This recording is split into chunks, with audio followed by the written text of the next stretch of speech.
The chief executive dropped a crumpled $100 bill onto the hangar floor and laughed in front of the engineers, calling the single father beside her a cheap mechanic who did not belong near her jets. She wagered $10 million he could not restart the dead aircraft after 3 teams of specialists had failed. Mason Reed only bent down, picked up the bill, whooped the grease from his fingers, and walked toward the technical bay without a word. 7 minutes later, the hangar shook as the engine roared to life, and the truth behind that jet left her speechless. The private hangar on the outskirts of Dallas smelled of jet fuel and cold steel, the kind of place where money spoke louder than any voice inside it. Beneath the high fluorescent lights sat an $80 million jet, silent and lifeless, its engines refusing to answer even the most experienced hands in the company. Amelia Carter stood near the nose of the aircraft with her arms folded, her tailored coat catching the shine of the overhead lamps, her patience worn thin after 9 straight hours of failure. She was due to sign a shipping contract worth $200 million by morning, a deal that depended entirely on this jet leaving the ground on schedule. Her senior engineering team had rotated through the cockpit and the maintenance bay all through the night, running diagnostics, replacing sensors, and rewriting flight logs, yet the engine would not turn over. Jackson Vale, the team lead, wiped his forehead and insisted the fault was buried somewhere in the wiring harness, though even he could not say exactly where. Investors from the shipping partner sat in folding chairs near the hangar wall, watching the clock, watching Amelia's composure fracture with every passing minute. It was in that tension that a quiet contract mechanic named Mason Reed stepped closer, listening not to the arguments around him but to the faint clicking of a relay somewhere beneath the fuselage. He crouched near the landing gear, tilting his head as though the machine itself were whispering something the others had missed. The smell of fuel told him one story, the sound of the relay told him another, and together they suggested a fault none of the expensive diagnostic tools in the room had bothered to consider. Jackson noticed him first and let out a short, humorless laugh, asking the room if someone had let the janitor wander too close to a real aircraft. A few of the younger engineers chuckled nervously, more out of exhaustion than genuine amusement, while Mason said nothing and kept his eyes on the undercarriage. Amelia turned at the sound of the laughter, grateful for anything that might break the suffocating tension building inside her chest. When she learned that the man crouched by the landing gear was merely a contract mechanic, hired for odd hours because of some vague personal circumstance, her patience finally snapped entirely. She reached into her coat pocket, pulled out a single crumpled $100 bill, and let it fall to the concrete floor in front of him, the gesture landing harder than any words could have. She told him plainly that his skill set belonged in a roadside garage, not in a hangar housing machines worth more than his entire life. The room went quiet in the particular way that precedes either violence or spectacle, no one certain which one they were about to witness. Mason did not raise his voice or straighten his back in offense. He simply looked down at the bill lying near his boots, then back up at the woman who had thrown it.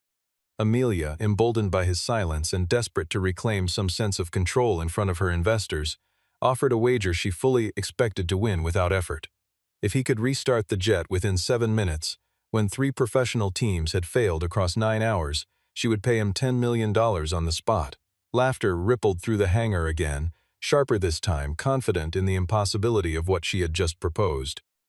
Jackson grinned and started an imaginary countdown under his breath, certain the mechanic would slink away in embarrassment rather than accept a bet designed to humiliate him further. The investors leaned forward with the interest of people watching a show rather than a business deal, some already reaching for their phones to record whatever might happen next.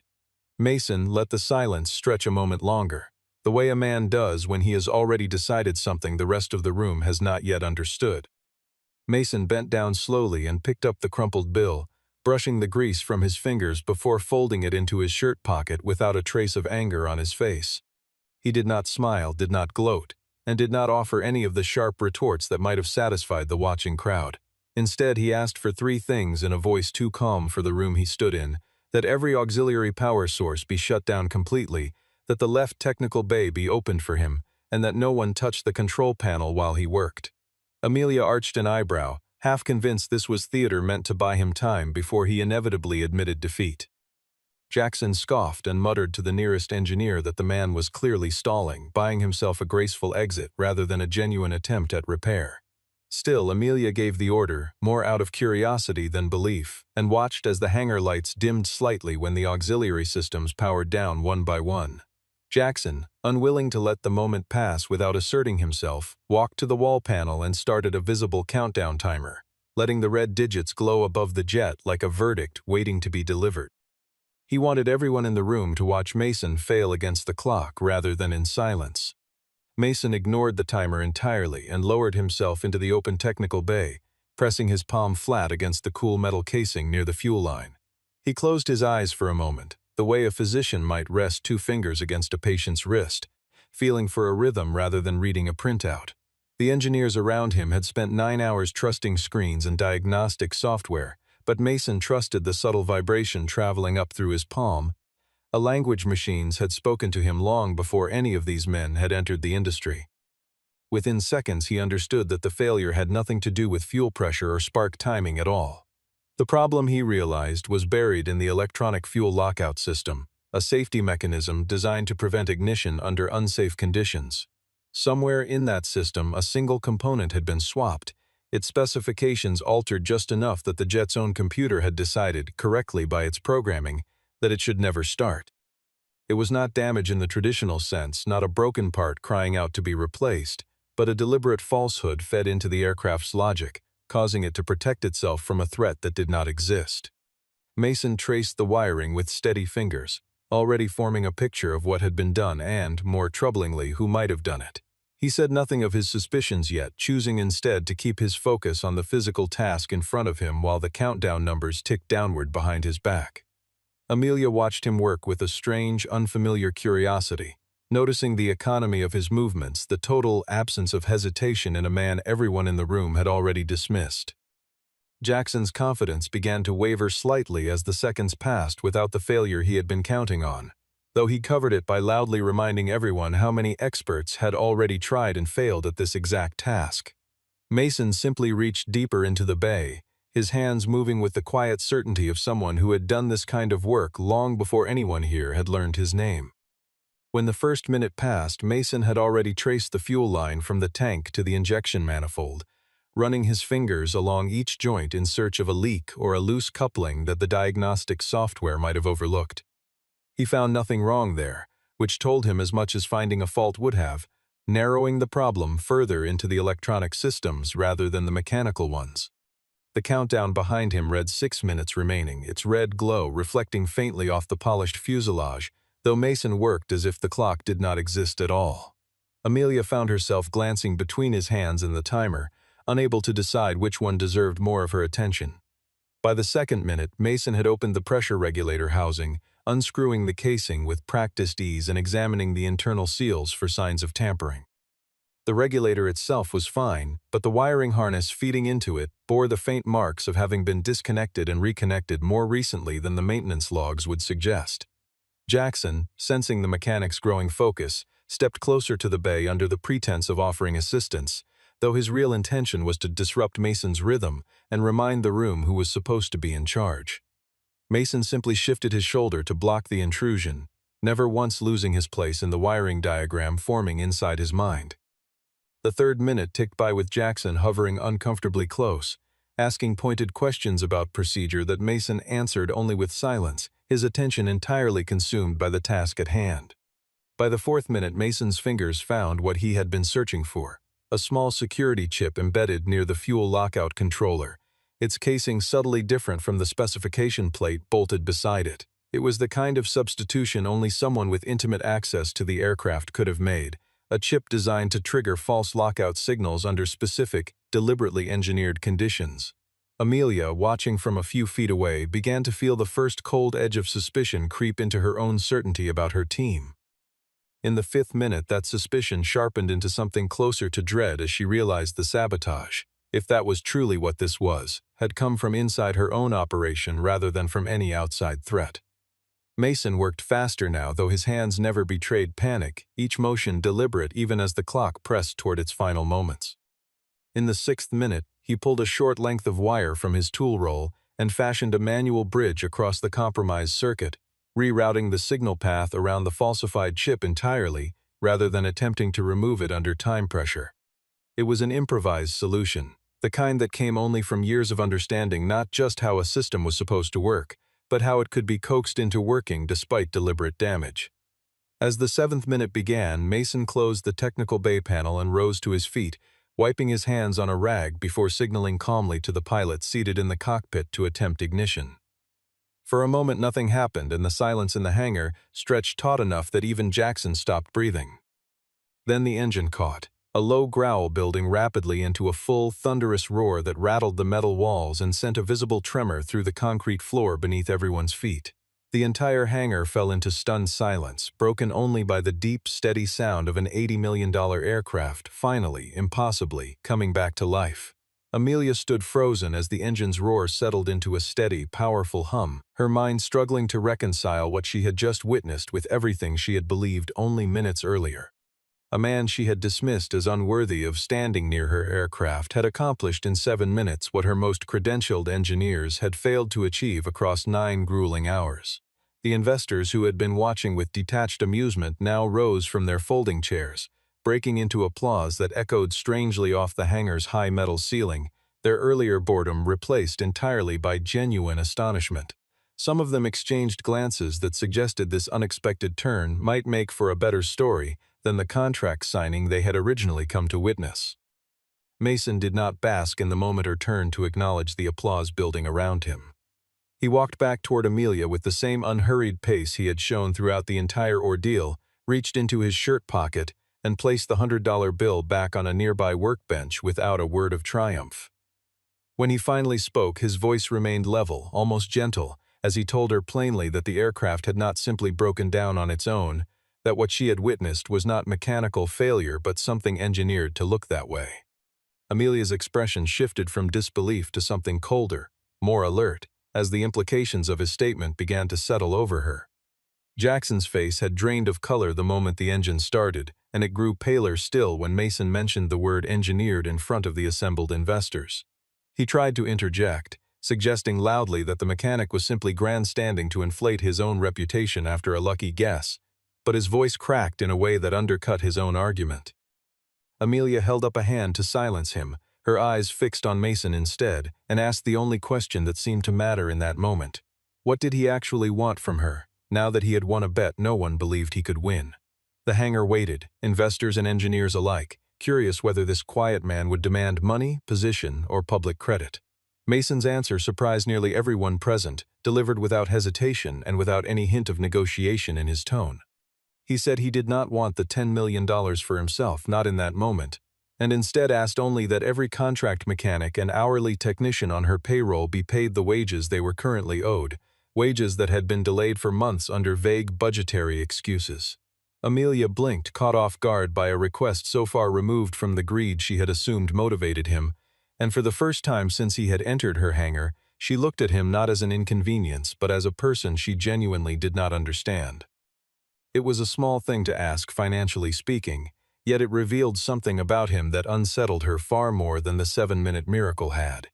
She studied his face for a long moment, searching for the angle she was certain must exist somewhere beneath his calm exterior, the trick that powerful people always assumed hid behind unexpected generosity. She found nothing but quiet exhaustion and the particular patience of a man who had learned long ago that arguing with people who underestimated him rarely accomplished anything worthwhile. Amelia realized, with a discomfort she was not accustomed to feeling in her own hangar, that she had spent the entire night looking directly at the most competent person in the building without recognizing him at all. The applause faded into murmurs, and somewhere beneath the returning hum of the engine, the real story of that night was only just beginning to surface. With the immediate crisis resolved and the jet's engine still running steadily in the background, Mason asked for access to the aircraft's maintenance history, explaining that the falsified chip he had found was only a symptom of a larger problem hiding within the paperwork. Amelia hesitated only briefly before nodding to one of her assistants, who retrieved a tablet containing the full digital service record for the jet's past 6 months. Mason scrolled through the entries with the same methodical attention he had shown inside the technical bay, his eyes narrowing when he reached a line item dated several weeks earlier. A single component, one that should have cost roughly $400 to replace, had been logged and billed as a full avionics upgrade package worth $2 million. He showed the entry to Amelia without a word, letting the number speak for itself, and watched as her expression hardened into something far more dangerous than the irritation she had shown him back at the hangar door. Piecing the timeline together, Mason explained that someone with detailed knowledge of the aircraft's systems had deliberately induced the failure that had trapped her engineering team for 9 hours, creating an artificial crisis meant to pressure her into approving an inflated maintenance budget without asking too many questions. It was, he said quietly, a common enough scheme in an industry where urgency often overrode scrutiny, especially when a chief executive was already under pressure from a looming contract deadline. Amelia's jaw tightened as she began to understand just how precisely her own urgency had been exploited. Mason then revealed something that placed the betrayal closer to home than she had expected. Month earlier, while working a routine contract shift, he had submitted a technical warning flagging irregularities in this exact aircraft's fuel lockout system, a report he had filed properly through the maintenance software before his access credentials were unexpectedly revoked. When he searched for that report now, it no longer existed anywhere in the system, as though it had never been filed at all. Amelia asked her assistant to pull the deletion logs, and the timestamp that came back matched almost exactly with the week Jackson had taken over final approval authority for all maintenance documentation. The full weight of the situation settled over Amelia slowly, like cold water rising past her ankles toward her knees. Her company, the one she had built her reputation on, the one whose safety record she had used to court investors and secure lucrative contracts, was being quietly hollowed out from within by someone she had trusted enough to promote.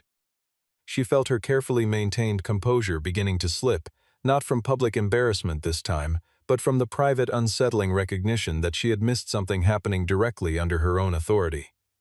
She glanced toward Jackson, who stood near the wall pretending to review a clipboard, his posture just slightly too rigid to be natural.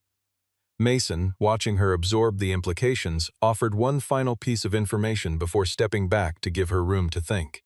He told her, gently but firmly, that despite the engine now running and the immediate emergency seemingly resolved, she should not authorize this particular aircraft for flight yet, because the falsified chip was not the only irregularity he had noticed during his brief time inside the technical bay.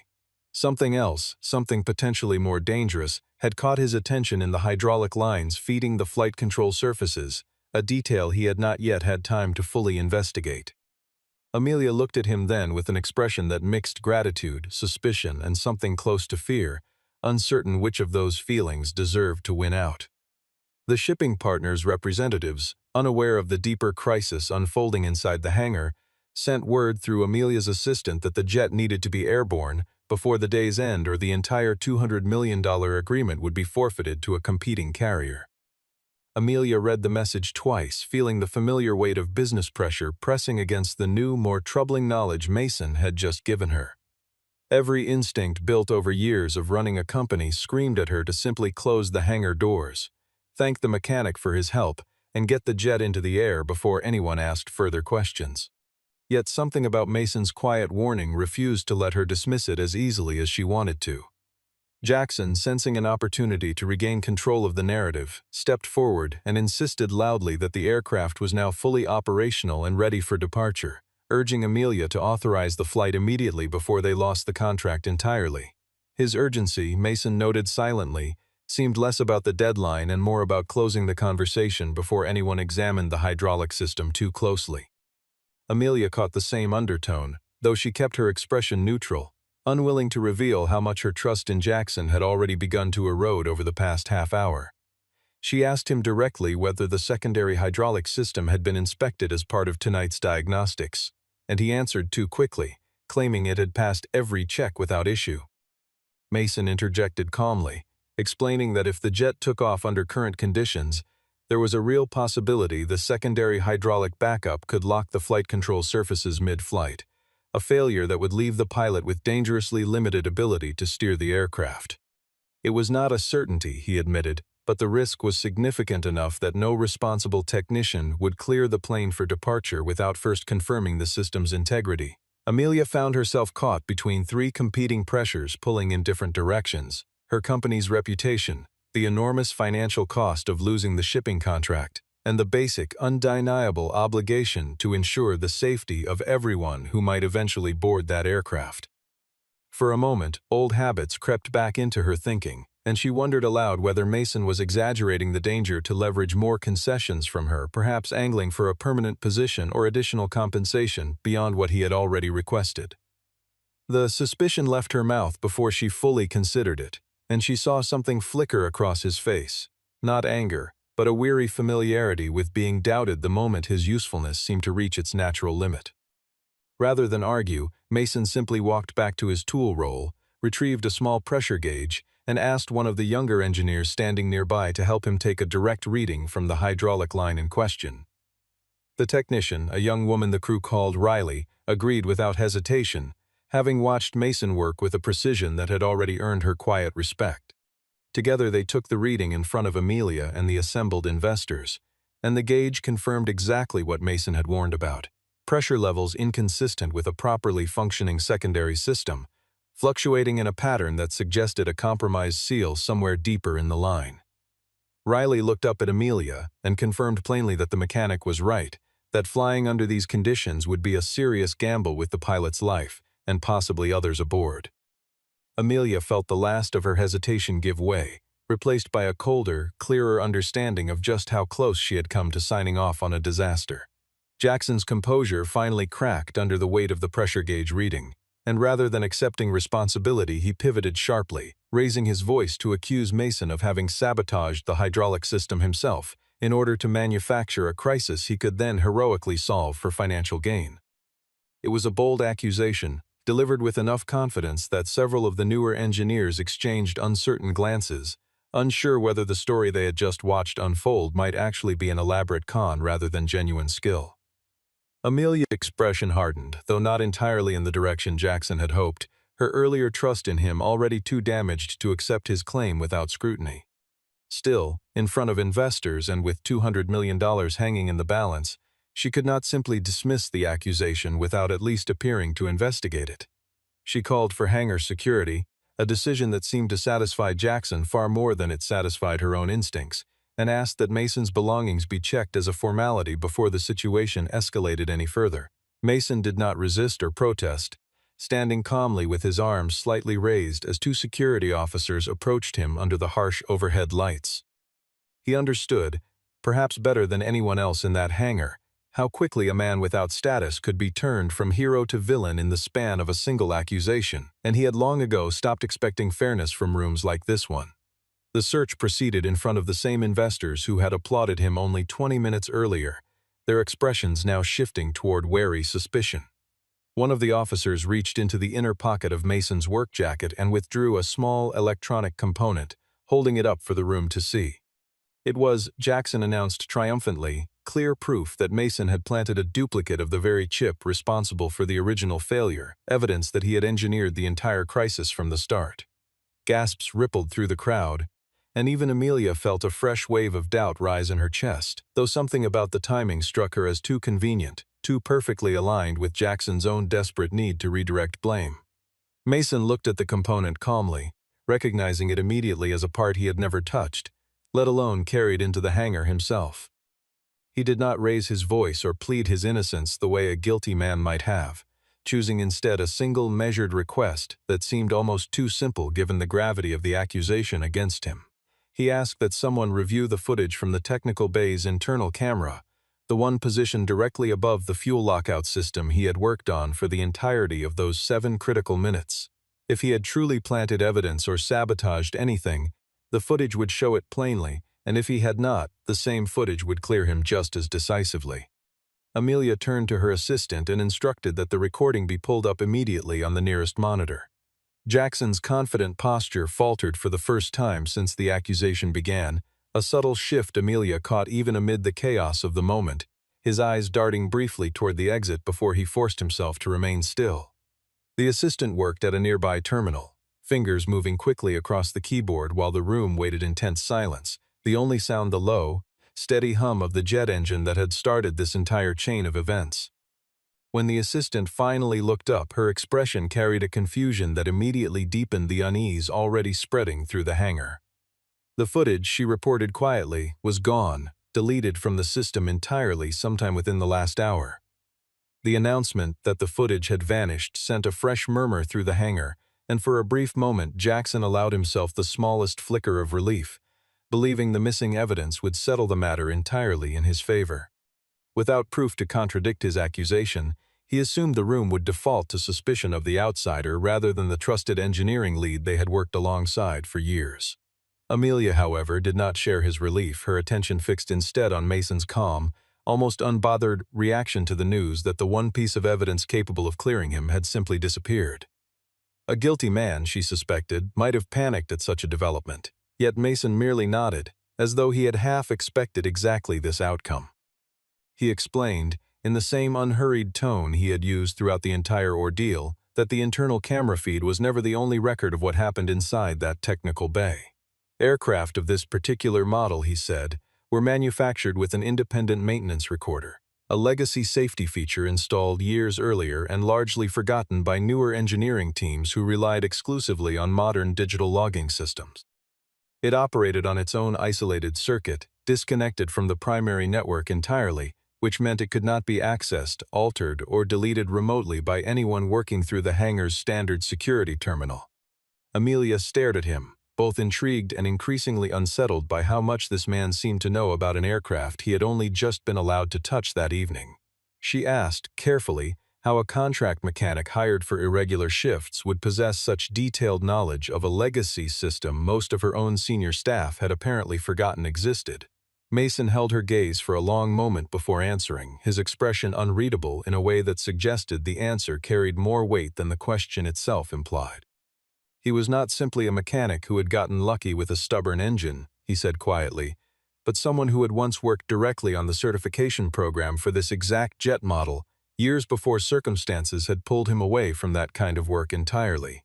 The revelation rippled through the hangar with a different kind of force than the earlier applause, quieter but far more disorienting, as engineers who had mocked him only an hour earlier began reconsidering everything they thought they understood about the man in the grease-stained jacket. Jackson's expression shifted from cautious relief to open alarm, his earlier confidence collapsing as the implications settled over him.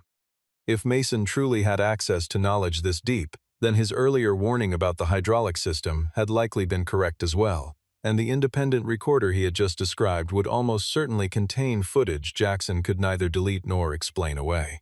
Amelia ordered the recorder retrieved immediately, watching Mason closely as security located the small, unassuming device tucked deep within the avionics bay, exactly where he had said it would be. As the technician connected it to a portable diagnostic unit, the hangar fell into the same taut silence that had accompanied the original countdown, everyone aware that whatever appeared on that small screen would determine far more than a single man's innocence. Mason stood apart from the gathering crowd, hands loosely at his sides, betraying no anxiety about what the footage might reveal, because unlike everyone else in that room, he already knew exactly what it would show.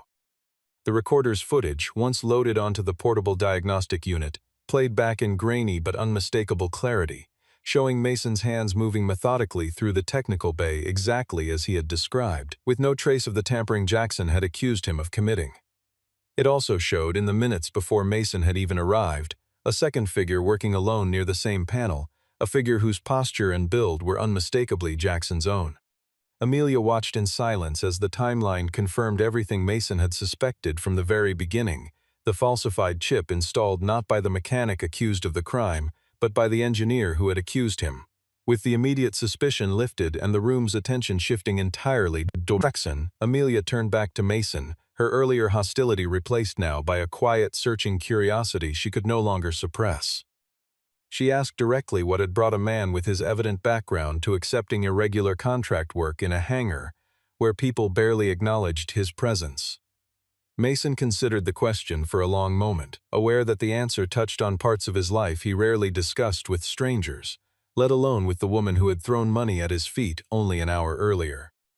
He told her, briefly and without self-pity, that he had once held a respected position as a systems engineer specializing in exactly the kind of aircraft certification work that had allowed him to recognize the legacy recorder tonight. Years earlier, a serious accident during a testing procedure, combined with a difficult period in his personal life that left him solely responsible for raising his young daughter, had pushed him away from that demanding career entirely.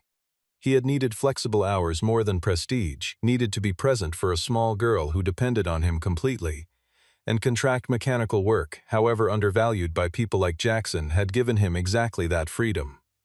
Amelia absorbed this information slowly, feeling something shift inside her that had little to do with the $200 million contract or the $10 million wager she now owed him. She had spent the evening measuring Mason entirely by the grease on his hands and the plainness of his clothing, never once considering that competence could exist so completely divorced from status or visible ambition. The realization sat uncomfortably alongside the memory of her own laughter earlier that night, the casual cruelty with which she had dismissed a man who had in every meaningful sense been the most capable person in her hangar the entire time. Mason, sensing no further need to dwell on his personal history, redirected the conversation back toward the matter still unresolved in front of them. He opened a small port on the side of the recorder and extracted a secondary data file, one containing detailed logs of every access attempt made to the aircraft's systems over the preceding weeks.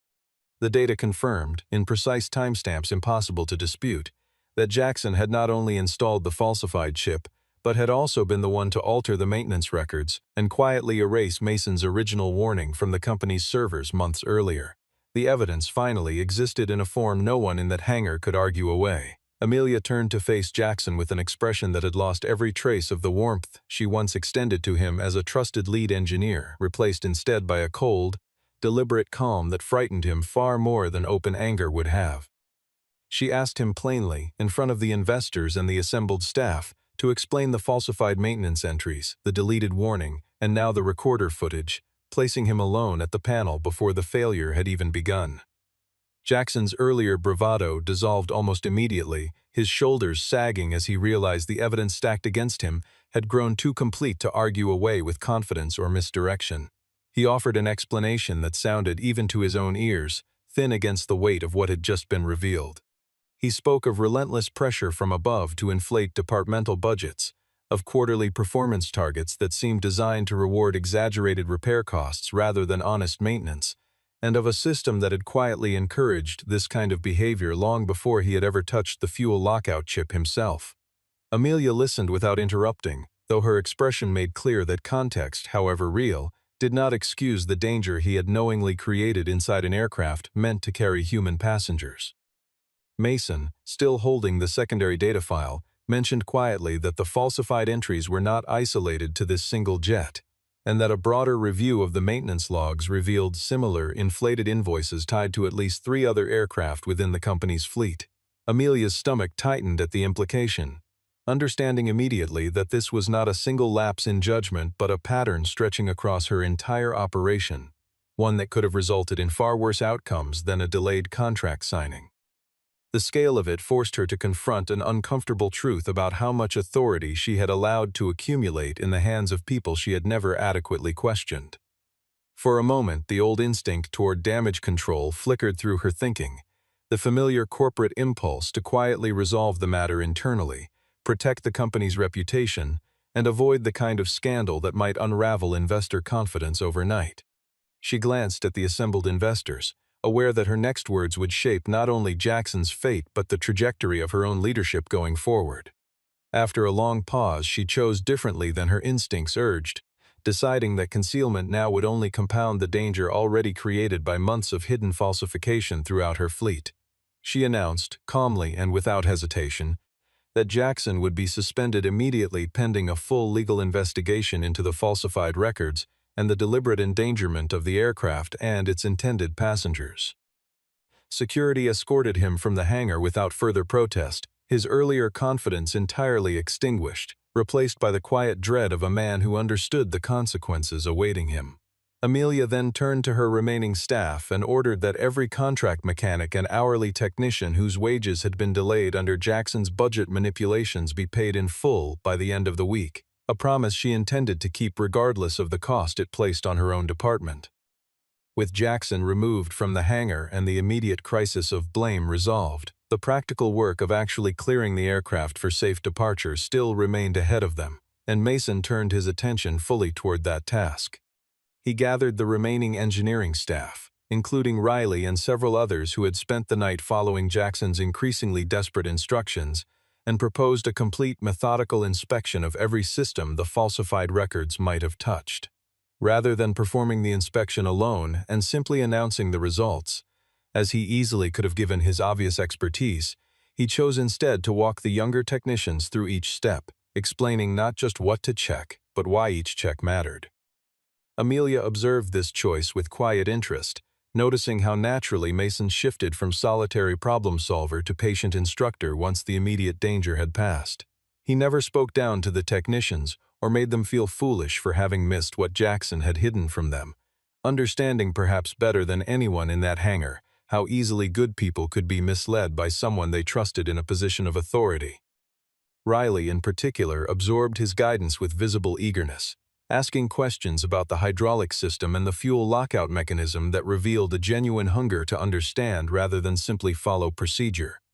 Amelia found herself drawn into the process as well, standing closer to the technical bay than she had at any point earlier in the night, listening to Mason explain the reasoning behind each verification step in language she could actually follow.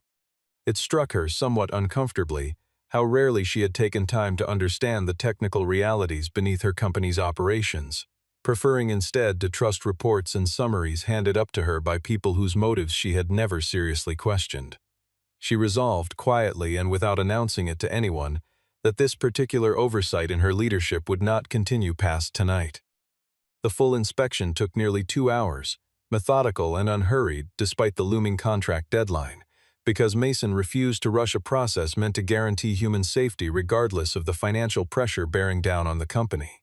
When the final system passed its verification check, he signed off alongside Riley and 2 other technicians, presenting Amelia with a complete, honestly documented safety certification rather than the falsified paperwork Jackson had grown accustomed to producing. Amelia reviewed the documents carefully before authorizing the flight, feeling a strange, unfamiliar pride in a certification process she had actually witnessed rather than merely trusted on faith. The jet departed several hours later than originally planned, its delay explained honestly to the shipping partner as a matter of thorough safety review rather than concealed through vague corporate language.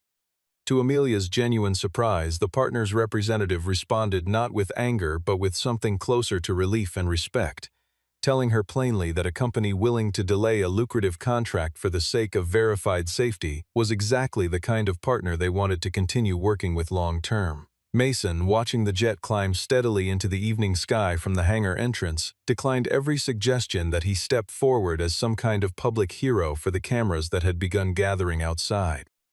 He wanted only for the people who had labored alongside him that night to finally be paid what they had honestly earned. In the days that followed, Amelia made good on every promise she had spoken inside the hangar, beginning with the delayed wages owed to her contract mechanics and hourly technicians, all of which were paid in full, along with a modest bonus meant to acknowledge the months of unfair delay they had endured. She did not frame it as charity or generosity, understanding by then that it was simply the payment these workers had already earned through labor she had allowed to go unrecognized for far too long. The gesture spread quietly through the company, earning her a measure of trust among the staff that no press statement could have manufactured on its own. She personally arranged the $10 million payment owed from the original wager, presenting Mason with a certified check during a quiet meeting held away from cameras and investors, a deliberate choice on her part to avoid turning his integrity into another spectacle for public consumption. Alongside the check, she offered a sincere, unscripted apology, acknowledging aloud that she had judged him entirely by his appearance and his circumstances rather than by the competence he had demonstrated within minutes of stepping into her hangar. Mason accepted the apology with the same quiet grace he had shown throughout the entire ordeal, neither dismissing her words nor demanding further contrition beyond what she had already offered. To her genuine surprise, Mason did not intend to keep the full sum for himself, explaining that a man who had once needed flexible, undervalued work simply to remain present for his daughter understood too well what other struggling workers in this industry faced every single day. He proposed instead that a significant portion of the money be used to establish a training fund for young mechanics entering the aviation field, alongside a separate support fund for the families of aviation laborers who often worked long, unpredictable hours for wages far below what their skills genuinely warranted. Amelia agreed without hesitation, recognizing in his proposal the same quiet integrity that had guided every decision he made since the moment she had thrown that crumpled bill at his feet. She kept the original $100 bill herself, having it framed and mounted in her office where she would see it every morning before beginning her workday. It served not as a trophy or a memento of victory, but as a deliberate, uncomfortable reminder of the arrogance that had nearly cost her far more than a contract or a wager that night. Visitors to her office sometimes asked about the strange, plain object hanging beside far more impressive awards and certifications, and she answered honestly each time, telling them briefly about the man she had once dismissed as worthless and nearly lost the chance to truly understand. Mason returned to his ordinary life not long after, choosing to remain in contract work by preference rather than accepting Amelia's repeated offers of a formal, permanent position within her company. He walked out of that hangar the same way he had walked into it months earlier, calm and unhurried, carrying nothing more than his tools and the quiet satisfaction of having done honest work under difficult circumstances. This time, however, as he crossed the concrete floor toward the exit, not a single person in that building dared to call him a cheap mechanic ever again, and the silence that followed him out was one of respect rather than dismissal. If you believe someone the world underestimates can still rewrite their own destiny, stay with this story until the very end.